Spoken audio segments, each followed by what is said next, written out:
Hey guys, it's Stephen here. Welcome back to another video. Of course, Manchester City play Spurs. I hate playing Spurs, our rivals essentially. Well, our bogey team is probably the better way of putting it. We played them on Saturday.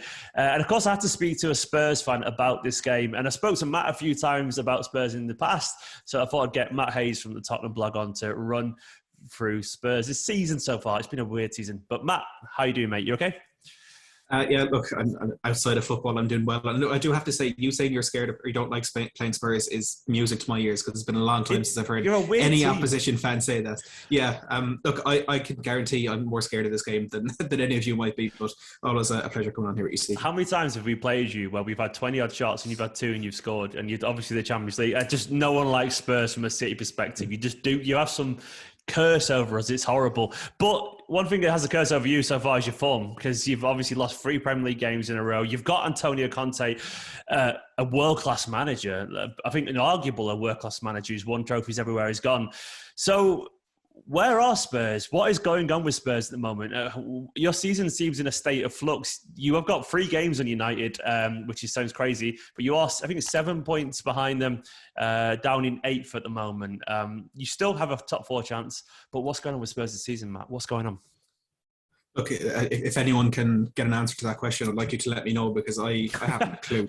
I really haven't a clue. Look, we all know what happened under Nuno. It was a shambles of an appointment. It was rushed when we panicked because we couldn't get Poch, we couldn't get Conte, we got Fonseca, but then pulled out of that. There was so much that went horrifically wrong in that summer, and the 4 months that followed at the start of the season were just par for the course with that. But somehow we managed to tempt Conte into the job, and we started off so well. Unbeaten in our first 10 games. With a game against Liverpool where we genuinely could have battered them, which doesn't happen to us. As much as we were a bogey team for ye, Liverpool beat us. We haven't beat them since 2017. We don't like playing Liverpool. Did well against them, but it's really since the transfer window has closed that things have really gone wrong for us. We're 3 defeats in a row after Saturday when ye batter us, because I know it'll happen. It's going to be the first time we've lost 4 games in a row since 2004, I think. So it's a bad run. It's a really bad run, but we had a decent transfer window. We do have some players coming back to form in the team. Son and Romero just back from injury recently. There has to be a bit of optimism for the rest of the season, but it is they're searching amongst a lot of negativity to try and find it, and it's just Spurs. I don't know what to say. It's just Spurs. Spurs will always be Spurs. But why are Spurs currently Spurs? Like, is there any particular things that are going wrong in your opinion? Is it a personnel issue? Is it just the case of he's needs more time to work it out? What's the current, I guess, mood amongst Spurs fans? As in, what is the problem? It's personnel. There's a lot of players that were overperforming when Conte came in, and the eternal optimists that we are, we kind of felt they turned a corner, and this is what they were going to be going forward. I'm talking Davinson Sanchez, Ben Davis, Harry Winks. I genuinely did. Yeah, I don't know how they do it, but they keep on turning it around. And look, not bringing in a right wing back over the January window has really cost us already, because Emerson Royale has the defensive acumen of a grape. I swear to God, he doesn't know what he's doing out there. So as much as we are lacking quality in certain departments out there, the system, I think, is something that's letting us down as well, because Conte seems really adamant to play a 3-4-3, which he played at Chelsea with great success. But the difference is at Chelsea he had N'Golo Kante, Nemanja Matic, Cesc Fabregas. Right now he has Harry Winks. Winks does not work in a 2-man midfield. He barely works in a 3-man midfield. Oliver Skip has been out injured for a while. Actually, even at the back, Dyer has been injured, who has been a massive loss for us. But playing a 2-man midfield with the personnel we have is just never going to work. And I don't know why he's continuing to use it. Look, having said that, I think we will play a 3 in midfield against City, because we tend to play an extra man in there when we're playing the bigger, better teams. We did it against Liverpool and Leicester as well, and they're probably our best performances of the season. So overall, it is that midfield issue. I think it's been solved somewhat, and will continue to improve with Rodrigo Bentancur coming in there as well. But defensively, the last 4 goals we've conceded, so the 2 that turned it around for Southampton and the 2 against Wolves, every single one of those goals came from the exact same place on the pitch, that kind of inside right space outside the box and across into the box, or ball into the box, whatever it is. And the worst part for me watching that is the first 2 for Southampton were created by James Ward-Prowse, and the 2 for Wolves were created by Ruben Neves, the 2 players that you have to cut out of that game. And it's just these bizarre lapses of concentration that Just I'd cost be us all the lying if I time. said we didn't have players capable of doing that, but we really do. You've Cancelo, got De 10 Bruyne, outfielders they who are. can. Yeah. Yeah, we are the master of that kind of deep cross thing, and then there's no one better in the world than us. So that's your weakness essentially right now, I guess. It is, yeah. And I forgot that De Bruyne is like specialist at that. That's really ruined my mood if that was even possible. But He's all right, yeah, KDB. He's not bad at it. I'm sorry, but yeah. not sorry. No, he's no Lucas Moura. No, well, not many people are Lucas Moura. He's a very interesting player.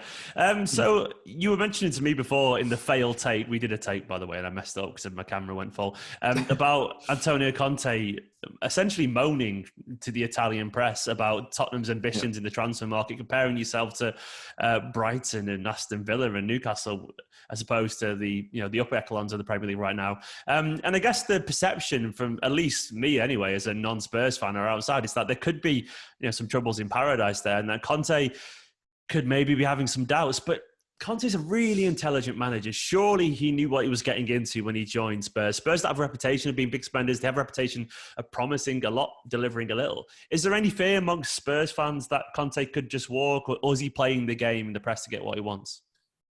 I think it's finally split in the Tottenham fan base. I would be at the side that, look, I think no matter how this goes, this marriage will end with Conte walking away. I can never see Tottenham sacking Antonio Conte, but I don't think that'll be in 2 weeks' time or 3 weeks' time. I think if the summer transfer window goes anywhere near as bad as our January window did, I think he'll walk then. But I don't see any reason why he wouldn't stay until that window and see how that goes. Because, look, he said it himself back in December that he didn't come to Tottenham because he was promised huge things in the transfer window.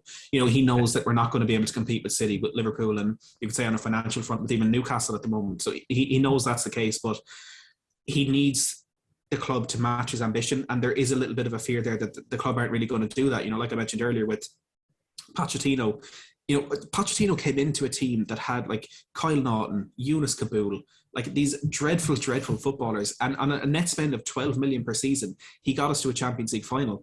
And then after that, the club went 18 months without putting their hands into their pocket, when we could have got Jack Grealish for 15 million. We could have got Bruno Fernandes 6 months before United did. But Jose Mourinho coming in then as well, again, admittedly a manager who was on the decline, but a manager who has proven at least worth Tottenham trusting. Absolutely. When he gets the money, when he gets the players that he wants, he wins things. So there is form there for ENIC for not backing managers when they should and not putting their hands into their pocket. But I also feel that this is last chance saloon for them. If they go through this period not backing Conte, or if this ends in any unhappy way and it is their fault, I think that their position at the club becomes untenable. And I think they know that as well, because protests are already starting. Fans are already turning against them. So I think the ball is very, very much in their court, and they know that. And Conte, with these comments he's made in the press, is making sure that everybody knows that there is a part of me that's a bit concerned and a bit annoyed even that Conte is already saying things that protects his own reputation long term. He's putting everything back on the club, but there is a positive side to that the club need to act. And we're hearing from Fabrizio Romano and a few other sources that this is going to be a massive window for Tottenham, and everything is geared towards this summer window. But how big can our window be if we're not in the Champions League? That's, I don't think that's going to go well. That's a good point. And before that, I guess the aim is the Champions League. Is there any cause for optimism at the moment for Spurs? Because you do have a good manager, you do have some quality players. Harry Kane, of course, stayed. He's finally finding his form, maybe his confidence again. And you do have quality at the Son, for example, and a few other players are pretty decent as well, to fair to Spurs. Do you think there's an outside chance you can get the Champions League? Is that a realistic aim? What's the feelings among Spurs fans about that? For me, I said it the day Conte walked in. I said it when he drew with Liverpool. I said after every game, no matter how good we looked under Conte, for me, there's a 0% chance we get top four this season. And it's, that may have been me kind of trying to temper my expectations a little bit, so I'm not as disappointed at the end of the season. But there's not enough depth, there's not enough quality, there's not enough balance. There's just not enough in this squad to get us into the top four. And that's even when you're looking at the fact that right now nobody wants that fourth spot. United, West Ham, Arsenal, you could argue, are on some good form. That's not going to last. I just don't think we're going to get there. And look, there are some fans who do think that we will, and the only reason they think that is because of Antonio Conte, and maybe Conte is the only reason that we do have an outside chance. But for me, I ruled it out from day one, because again, there's just so many gaping holes in there, and I hate to say it, and Spurs fans hate me when I say it, but we're Spurs. It's just when we get to that point where you're learning, we can, Matt, you're learning. but when we get to that point where we can bring something over the line, I remember the first time I learned this. It was 2012, 2013. We went to the Etihad in January. We could have, if we beat Man City, we would have gone top of the table. You went 2-0 up. We brought it back to 2-2. Two brilliant goals by Gareth Bale, and we were pressing for that winner. Yeah. And last minute, Balotelli scores a penalty. And in that moment, I realised what I got myself in for. You think it does it to you, doesn't it? Football does it to you. I remember how happy you were about a year and a half ago about your squad and all that kind of stuff, and things just change so quickly. And but obviously that means you got Manchester City the weekend, hence why you're talking to me. How are you expecting Spurs to line up in this game? Do you think Conte will make any kind of tactical changes or anything like that? And what's your realistic expectations from this? I was on a Spurs podcast last night, and when I'm on Spurs shows, I give a slightly optimistic prediction, and my optimistic prediction was 4-0 to Man City, and that's my genuine feeling. That is my genuine feeling, because we can't defend. We really can't defend. Look, we will make changes to the last couple of games. Reguilon will come back in at left wing back. Look, it's either Doherty or Emerson at right wing back, with Sterling on form. You know, he's going to score. He's going to get an assist. You're going to win the game down that side of the pitch. We'll have that three in midfield. I'm hoping it's going to be Bentancur, Højbjerg and Skip if he's back. Again, he's been a big miss for us, but if he's back, he'll be good in there. If not, Winks in that position could do well, because he does do a little bit better in that back three, or in the midfield three. And then just Kane and Son up top, trying to feed off scraps and make something happen from everything they can do. But yeah, it's going to be dreadful. We're going to park the bus, and I'm glad that we are, because for me, going into this game from minute one, it's damage limitation. And it sounds so negative, but I really cannot find any reason to think that we'll even get a shot on target in this game. Is that City fans, not all of them, but have a little bit of nerves, because Spurs have had this reputation of just being so awkward of us, beating us, or managing to get points against us despite us having 20 shots on goal. It's like, is it just even too much for Spurs to expect even that right now? Are you that weak defensively? Oh, 100%. 100%. Like we conceded, we conceded against Southampton. They came back to 2-2, and it was a 79th minute from James Ward-Prowse in that inside right channel, whipping it into the back post, and someone getting their head in it. Sanchez and Real had both lost their men. 2 minutes later, James Ward-Prowse gets the ball on the right side of the box, whips it in back post. Sanchez and Emerson standing there not marking anyone. The exact same goal. And it's that level of inattention, it's that level of incompetence that really just terrifies me. That's what gives me optimism, because there's no one better in the world football at that diagonal cross to the back post than Manchester City. Cancelo's so good at it. De Bruyne is so good at it. Mahrez is good at it. But we'll see. Matt, it's an absolute pleasure to chat to you. I wish you the best, not Spurs the best, no offence, but I wish you the best. Matt's a lovely guy. Go check out his channel, Matt Hayes, Tottenham blog. I'll put a link in the description, of course. Matt, thank you so much for coming on the channel. Thanks a million for having me. It's always nice to have this Spurs therapy. Do you know what? I understand it. I'm old enough to know when Man City were absolutely awful. So typical City was what we called it. And you just learn to love it in its own weird ways. But yeah, anyway, Matt, thanks very much for coming on, mate. Guys, don't forget to go check out Matt's channel. He's a top bloke, as you can tell. Subscribe to his channel as well. Don't forget to like, comment, and all this kind of stuff. And I'll be back tomorrow for another video. Go check out the 5 things learned from last night as well. And I'll see you for all the preview stuff tomorrow in a bit.